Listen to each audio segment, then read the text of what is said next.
Hi எல்லாருக்கும் வணக்கம். நவமணி நட்சுவைக்கு உங்களை அன்போடு வரவேற்கிறேன். இன்னைக்கு நான் உங்களுக்கு செஞ்சு காட்ட போகிறது முருங்கைக்கீரை சட்னி.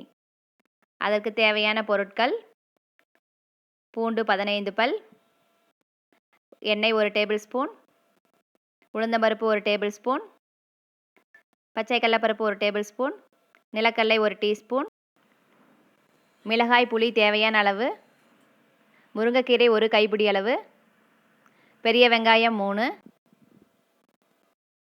தேங்காய் சிறிதளவு, உப்பு தேவையான அளவு. இப்போ கடாய் வச்சுக்கலாம்.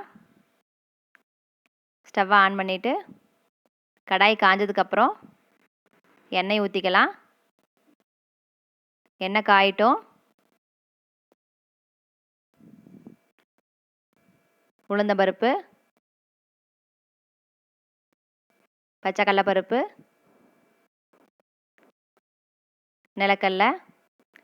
நிலக்கடலை வேணுன்னா நீங்கள் யூஸ் பண்ணிக்கங்க, இல்லாட்டி விட்டுருங்க.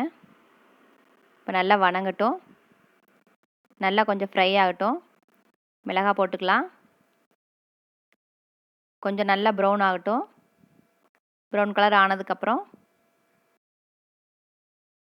வெங்காயம் போட்டுடலாம். வெங்காயம் நல்லா வதக்கி விடுங்க. பூண்டு போட்டுடலாம். ரெண்டும் சேர்ந்து நல்லா வதக்கி விடுங்க. நல்லா வணங்கட்டும். இப்போ உப்பு சேர்த்துடலாம். உப்பு சேர்த்திங்கன்னா சீக்கிரம் வதங்கிடும்.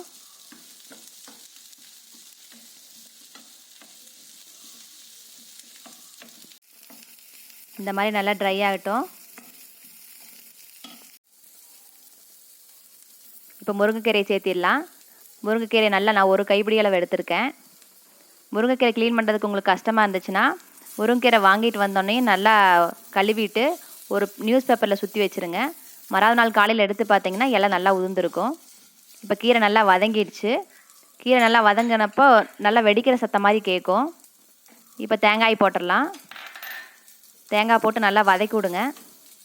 கீரை பிடிக்காத பசங்களுக்கு நீங்கள் இந்த மாதிரி செஞ்சு கொடுத்தீங்கன்னா நல்லா சாப்பிடுவாங்க. புளி சேர்த்திட்டேன். இப்போ நல்லா வதக்கி விட்டுட்டு ஆறுனதுக்கப்புறம் தண்ணி ஊற்றாமல் நல்லா கெட்டியாக அரைச்சிக்கோங்க. சாப்பாடு சப்பாத்திக்கெலாம் சூப்பராக இருக்கும். நீங்களும் ட்ரை பண்ணி பாருங்கள். உங்களுக்கு பிடிச்சிருந்தா லைக் பண்ணுங்கள், ஷேர் பண்ணுங்கள், சப்ஸ்கிரைப் பண்ணுங்கள்.